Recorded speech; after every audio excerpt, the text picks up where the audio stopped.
Hi friends, నా పేరు హఫీజ్. మీరు చూస్తున్నారు తెలుగు టెక్ ట్యూబ్స్. ఫ్రెండ్స్, ఈ వీడియోలో నేను మీకు వీడియో కార్డ్ అంటే లేదా గ్రాఫిక్ కార్డ్ అంటే ఏంటి, దాన్ని ఎలా కొనాలి, అంటే ఏ ఫ్యాక్టర్స్ చూసి ఒక గ్రాఫిక్ కార్డ్ ని కొనాలి, గ్రాఫిక్ కార్డ్ వల్ల మనకు యూజ్ ఏంటి, ఓకే, గ్రాఫిక్ కార్డ్ ని కంప్యూటర్ లో అప్డేట్ చేయవచ్చా లేదా ల్యాప్టాప్ లో అప్డేట్ చేయవచ్చా లేదా అనే వాటి గురించి మనం ఏంటంటే ఈ వీడియోలో తెలుసుకుందాం.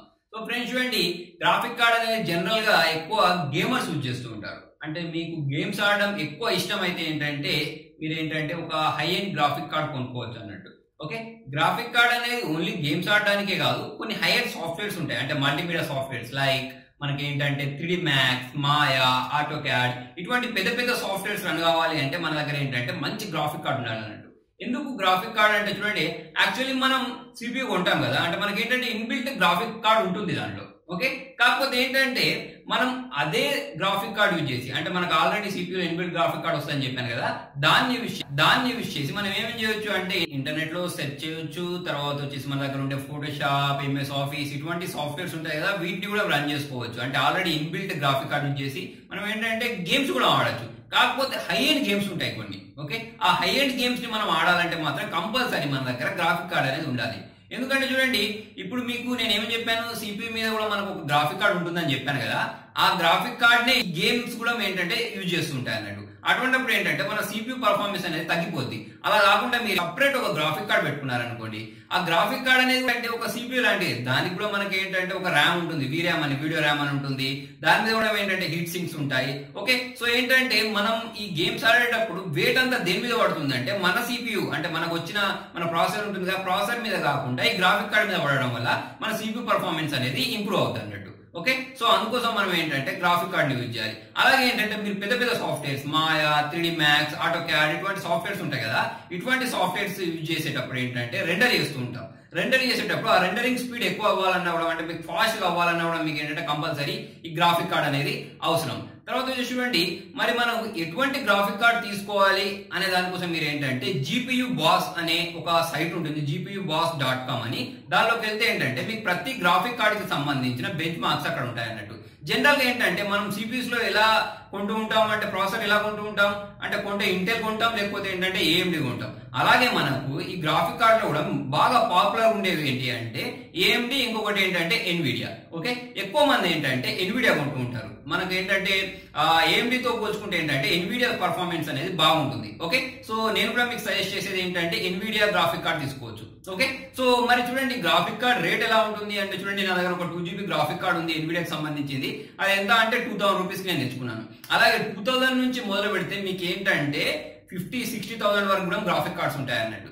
అయితే మరి మీకు 50-60,000 గ్రాఫిక్ కార్డ్స్ మీకు అవసరమా అంటే అదేంటంటే మీ మీద డిపెండ్ అయి ఉంటుంది. అంటే మీరు హెవీ గేమ్స్ ఆడతారా, మీరు హెవీ సాఫ్ట్వేర్స్ యూజ్ చేస్తారా అని అనుకుంటే ఏంటంటే మీరు గ్రాఫిక్ కార్డ్ తీసుకోండి. ఓకే, చూడండి, ఒక గ్రాఫిక్ కార్డ్ ఎక్కువ ఉంటేనే సరిపోదు, దానికి తగ్గ మనకి ఏంటంటే CPU ఉండాలి, అంటే ప్రాసెసర్ ఉండాలి, దానికి తగ్గ ర్యామ్ ఉండాలి. అప్పుడు మాత్రమే మనకి ఏంటంటే దీనిలో పర్ఫార్మెన్స్ కనిపిస్తుంది. ఓకే, అంటే మీ దగ్గర మళ్ళీ ఇంకొకటి ఏంటంటే మంచి CPU ఉండి అంటే i7 ఇట్లాంటిది ఉంది అనుకోండి, దానిలో ఏంటంటే తగినంత గ్రాఫిక్ కార్డ్ లేదనుకోండి, అటువంటిప్పుడు కూడా మీరు ఏంటంటే high end games, high end softwares run చేయలేరు. ఓకే, అంటే మీకు ఏంటంటే రెండు బ్యాలెన్స్ ఉండాలి. అప్పుడు మాత్రమే ఏంటంటే మీరు ఈ రెండింటి కాంబినేషన్ యూజ్ చేసి ఏంటంటే మంచి పర్ఫార్మెన్స్ పొందవచ్చు అన్నట్టు. ఓకే, తర్వాత వచ్చేసి ఏంటంటే మీకు ఇంకొక పాయింట్, దీనిలో మనకు ఎటువంటి గ్రాఫిక్ కార్డ్ కొనాలి అని అంటే చూడండి, గ్రాఫిక్ కార్డ్ అనేది మీ స్క్రీన్ రెజల్యూషన్ మీద డిపెండ్ అయి ఉంటుంది. ఓకే, అంటే మీ మానిటర్ ఎంత సైజ్ ఉంది అంటే మీ దగ్గర 21 ఇంచెస్ మానిటర్ ఉంది అనుకోండి, దాని తగ్గ గ్రాఫిక్ కార్డ్ తీసుకోవాలి. అలాగే మీకు ఏంటంటే దాని స్క్రీన్ రెజల్యూషన్ ఎంత, దాని రిఫ్రెష్ రేట్ ఎంత అనేది అంతా ఏంటంటే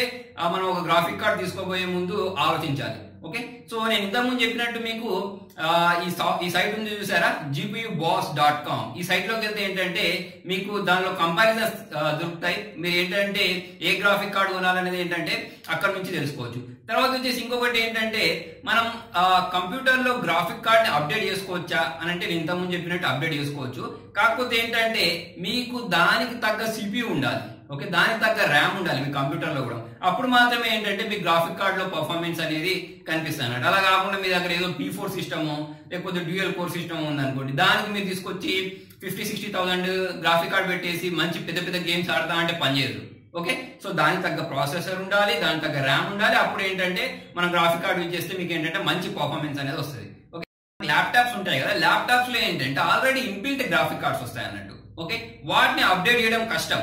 ఓకే, మీరు దాన్ని అప్డేట్ చేసే బదులు మీరు కొత్త ల్యాప్టాప్ కొనుక్కోవచ్చు. ఓకే, అలాగే మీకు ఏంటంటే సిపియూ మీద కూడా ఉంటాయి కదా ఇన్బిల్ట్ గ్రాఫిక్ కార్డ్, దాన్ని మార్చలేము. కానీ కాకపోతే నేను ఇంతకుముందు చెప్పినట్టు మీ గ్రాఫిక్ కార్డ్ కొనుక్కునే అదే. ఓకే, ఈ గ్రాఫిక్ కార్డ్ ఏంటంటే వీడియో కార్డ్స్ అని కూడా అంటూ ఉంటారు. ఓకే, సో ఇక్కడ మీకు ఇంకొకటి ఏంటంటే మన కంప్యూటర్ ఉంటుంది కదా, మన కంప్యూటర్ మీద 2 స్లాట్స్ ఉంటాయి. ఒకటి ఏంటంటే పీసీఏ స్లాట్ ఉంటుంది, ఇంకొకటి ఏంటంటే ఏజీపీ స్లాట్ అని ఉంటుంది కదా, దాని మీద ఏంటంటే ఈ గ్రాఫిక్ కార్డ్ ని కనెక్ట్ చేస్తారు. ఫ్రెండ్స్, ఈ గ్రాఫిక్ కార్డ్ వల్ల మనకు ఇంకొక యూజ్ ఏంటి అంటే మన మదర్ బోర్డ్ మీద విజే పోర్ట్ ఉంటుంది, అంటే మనం మానిటర్ కనెక్ట్ చేసుకోవడానికి. అది పాడైపోయినప్పుడు ఏంటంటే మన మానిటర్ పిన్ ని ఈ గ్రాఫిక్ కార్డ్ కి కనెక్ట్ చేసుకొని దాన్ని వాడుకోవచ్చు అన్నట్టు.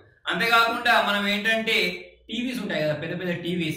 ఓకే, అంటే మన ఎల్ఈడి టీవీస్, దాన్ని ఏంటంటే సిపియూ కనెక్ట్ చేయాలన్నప్పుడు మనకి ఏంటంటే గ్రాఫిక్ కార్డ్ అనేది అవసరం అవుతుంది. ఓకే, సో ఫ్రెండ్స్ చూడండి, మీ కంప్యూటర్ లో ఎంత గ్రాఫిక్ కార్డ్ అనేది ఉంది ఇన్బిల్ట్ గా, లేదా మీ దాంట్లో ఉన్న గ్రాఫిక్ కార్డ్ ఎంత తెలుసుకోవడానికి మీరు రన్ లోకి వెళ్ళేసి DXDIAG అని టైప్ చేసి ఎంటర్ ప్రెస్ చేసిన తర్వాత దానిలో గ్రాఫిక్ అని ఒక ట్యాబ్ ఉంటుంది. దానిలోకి వెళ్తే ఏంటంటే మీ దగ్గర ఉన్న గ్రాఫిక్ కార్డ్ ఏ కంపెనీది, ఎంత మెమరీ గ్రాఫిక్ కార్డ్ అనేది తెలుసుకోవచ్చు.